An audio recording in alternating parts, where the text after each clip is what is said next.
اعوذ باللہ من الشیطان الرجیم بسم اللہ الرحمن الرحیم۔ میں ہوں آپ کا دوست سمیع اللہ خان ایڈوکیٹ۔ آج ہم گفٹ پہ بات کریں گے ہبہ۔ ہبہ ہوتا کیا ہے؟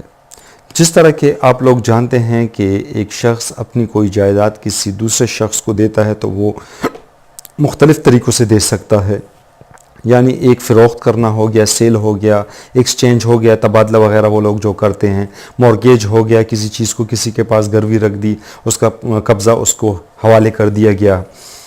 اس کے علاوہ جو ہے لیز بھی ہو سکتی ہے، یہ رینٹ وغیرہ پہ جو ہم بلڈنگیں وغیرہ دیتے ہیں یا کوئی چیز دیتے ہیں۔ اس طرح گفٹ جو ہے یہ بھی ایک ٹرانسفر آف پراپرٹی کی قسم ہے۔ جس طرح سیل میں کنسیڈریشن جو ہے کوئی بدل، یعنی اس ٹرانسفر کا کوئی بدل لیا جاتا ہے، کوئی قیمت لی جاتی ہے۔ مثال کے طور پر کوئی شخص اپنی کوئی چیز فروخت کرتا ہے تو اس کے بدلے میں وہ اس کی قیمت وصول کرتا ہے، لیکن گفٹ جو ہے وہ بغیر کسی بدل کے دی جاتی ہے۔ اس کی کوئی قیمت نہیں ہوتی، اس کی کوئی کنسیڈریشن نہیں ہوتی ہے، جو کہ ایک شخص خود اپنی مرضی سے کسی کو تحفے کے طور پر کوئی چیز دیتا ہے اور بدلے میں اس سے کوئی چیز نہیں لیتا۔ اس کو گفٹ کہا جاتا ہے، اور اس کو ہم اپنے اردو میں ہبہ کہتے ہیں۔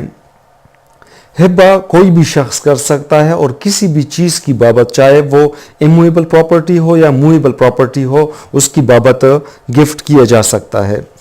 اور گفٹ جو ہے وہ کسی کو بھی کیا جا سکتا ہے، اپنے اولاد میں سے بھی کسی کو کیا جا سکتا ہے اور کسی غیر کو بھی کیا جا سکتا ہے، کم بھی کیا جا سکتا ہے، مکمل بھی کیا جا سکتا ہے۔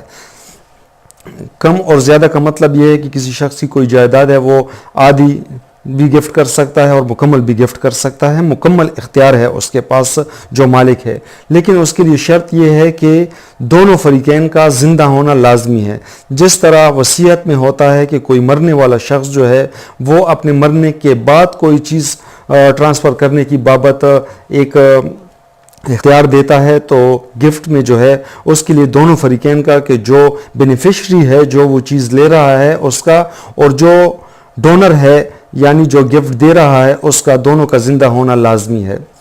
گفٹ کسی کو بھی ہو سکتا ہے۔ گفٹ جو ہے محمدن لاء میں بھی اس کی ڈیفینیشن ہے کہ gift is a transfer of property.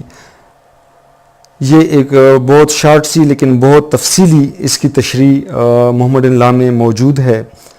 اب ہمارے قانون میں گفٹ کے ذکر کے لیے ہمیں ٹرانسفر آف پراپرٹی ایکٹ کے سیکشن 122 کو دیکھنا پڑے گا۔ 122، 123، 129 یہ ٹرانسفر آف پراپرٹی ایکٹ کے کچھ سیکشن ہے۔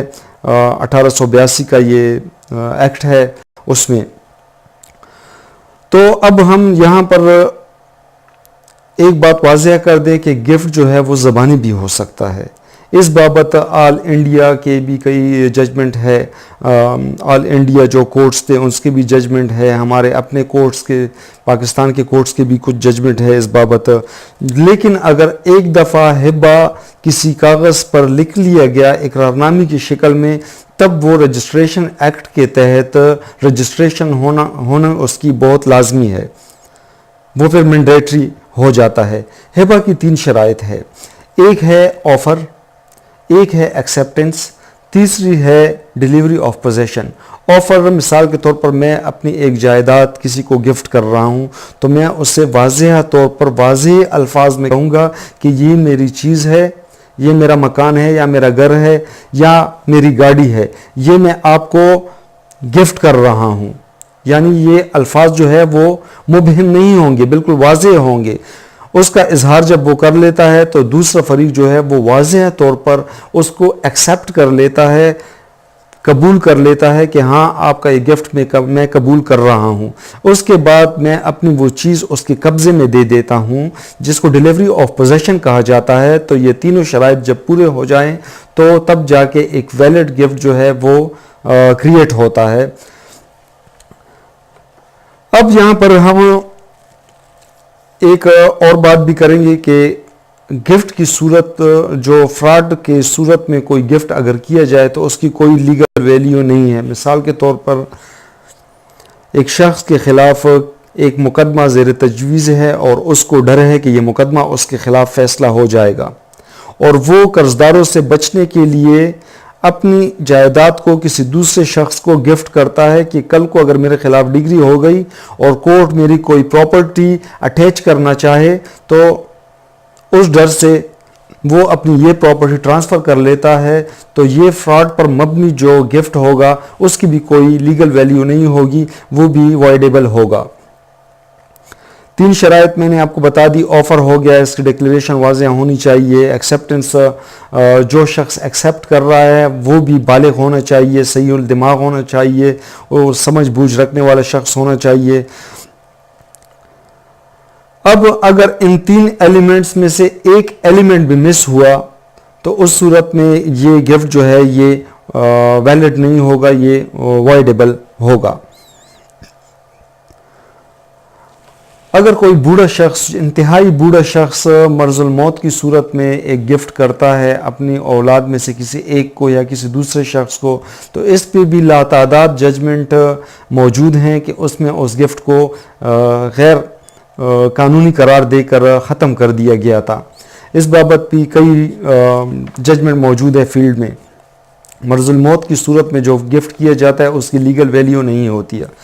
اب گفٹ جو ہے ایک ان بورن بچہ ہے، ان برن بچہ ہے، یعنی ابھی وہ پیدا نہیں ہوا، ماں کے پیٹ میں ہے، اس کے حق میں بھی گفٹ کیا جا سکتا ہے، لیکن اس کے لیے شرط یہ ہے کہ وہ بچہ اس گفٹ ہونے کے 6 ماہ کے اندر پیدا ہو جائے، اور یہ گفٹ کرنے جو گفٹ یہ اس کو کیا جا رہا ہے اس کے 6 مہینے کے اندر اس بچے کا پیدا ہونا لازمی ہے۔ اگر وہ ان 6 مہینوں کے اندر پیدا نہیں ہوتا تو اس گفٹ کی بھی کوئی لیگل ویلیو نہیں ہے۔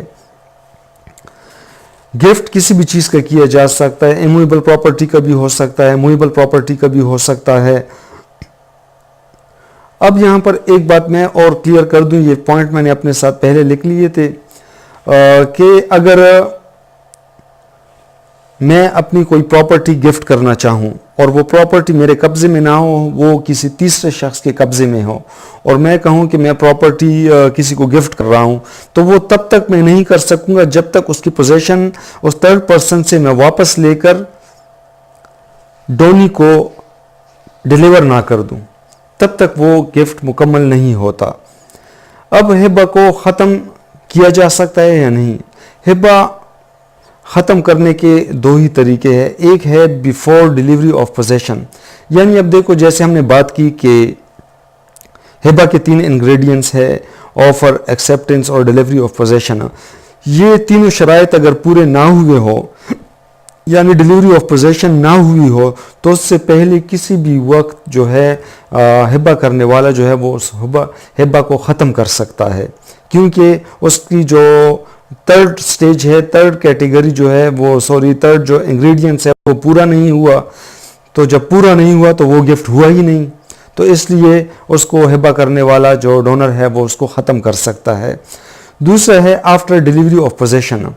ایک دفعہ اگر آفر، ایکسیپٹنس اور ڈیلیوری آف پوزیشن کی شرائط کمپلیٹ ہو گئی تب یہ گفٹ ختم نہیں ہو سکتا، لیکن اس کے کچھ 3 صورتیں ہیں کہ اس میں بھی آفٹر ڈیلیوری آف پوزیشن بھی 3 صورتوں میں وہ گفٹ جو ہے وہ ختم ہو سکتا ہے۔ ایک دونوں پارٹیز کی رضامندی اگر ہو، سیکنڈ ڈونر جو ہے جس نے گفٹ کیا ہے اس نے اپنی ہی کسی وارث کو گفٹ کیا تھا اور وہ گفٹ کرنے کے بعد وہ جو ڈونی تھا وہ فوت ہو گیا، اس صورت میں اس کے فوت ہونے پر بھی وہ پراپرٹی واپس اس کو مل گئی ہے، تو اس میں بھی یہ ہبہ ختم ہو گیا۔ تیسرا جو ہے وہ تھرو کورٹ۔ تھرو کورٹ کب ہوتا ہے کہ اگر کوئی ایسا ہبہ ہو کہ جس میں کوئی شرط ہو یا کوئی فراڈ وغیرہ سے وہ ہبہ کی گئی ہو، تو اس صورت میں بھی بذریعہ کورٹ جو ہے اس کو ختم کیا جا سکتا ہے، ریووک ہو سکتا ہے۔ وہ ہبہ جو ہے 2 قسم کی، 2 مزید قسم بھی ہبہ میں ہے۔ ایک ہے ہبہ بالعوض اور ایک ہے ہبہ بالشرط۔ ہبہ بالعوض کیا ہے؟ یعنی ایک شخص جو ہے اپنی ایک پراپرٹی کسی دوسرے شخص کو گفٹ کرتا ہے، گفٹ کمپلیٹ ہو گیا، ڈیلیوری آف پوزیشن ہو گئی، دوسرا شخص اس خوشی میں کہ خوش ہو گیا کہ اس نے مجھے گفٹ دی ہے، وہ بھی اپنی کوئی چیز اس کو گفٹ کر دے، تو یہ ہبہ بالعوض ہو گیا، یعنی اس کا عوض جو ہے اس کا کوئی ایکسچینج آلریڈی آ گیا، اس کو ہبہ بالعوض کہتے ہیں، اور ایک ہے ہبہ بالشرط۔ ہبہ بالشرط کیا ہے؟ مثال کے طور پر ایک شخص ہے، بہت بوڑھا ہے، وہ اپنے کسی بھتیجے کو، اس کی اپنی اولاد نہیں ہے بوڑھے شخص کی، وہ اپنے کسی بھتیجے کو یا بھانجے کو یا کسی اور رشتہ دار کو ایک شرط پر ہبہ کر لیتا ہے کہ جب تک میں زندہ ہوں اس پراپرٹی میں سے مجھے اتنا حصے کی آمدن تم دو گے تاکہ میرا گزر بسر ہو سکے۔ یہ ہبہ بالشرط ہے۔ اگر یہ شرائط پورے نہ کرے ہبہ کی، تب یہ ریووکیبل ہے، تھرو کورٹ جو ہے یہ ریووک ہو سکتا ہے۔ تو دوستو، میں نے بہت کم الفاظ میں ہبہ کو ڈیفائن کرنے کی کوشش کی ہے، امید ہے آپ لوگوں کو سمجھ آ گئی ہوگی۔ ہاں، ایک یہ بات میں اور واضح کر دوں، اکثر ہم ایک لفظ تملیک کا بھی سنتے ہیں۔ انگلش میں تملیک، ہبہ اور تملیک دونوں کو گفٹ کہا جاتا ہے، لیکن اس میں معمولی سا ایک ڈیفرنس ہے۔ ہبہ جو ہے وہ کسی بھی شخص کو ہو سکتی ہے، تملیک جو ہے وہ صرف اپنے بلڈ ریلیشن میں کی جاتی ہے۔ یہ بس ایک ڈیفینیشن ہے جو اس کی تشریح ہے کہ تملیک جو ہے وہ ہمیشہ اپنے خون رشتوں میں کی جاتی ہے، اس کو تملیک کہا جاتا ہے۔ شکریہ دوستو، اللہ حافظ۔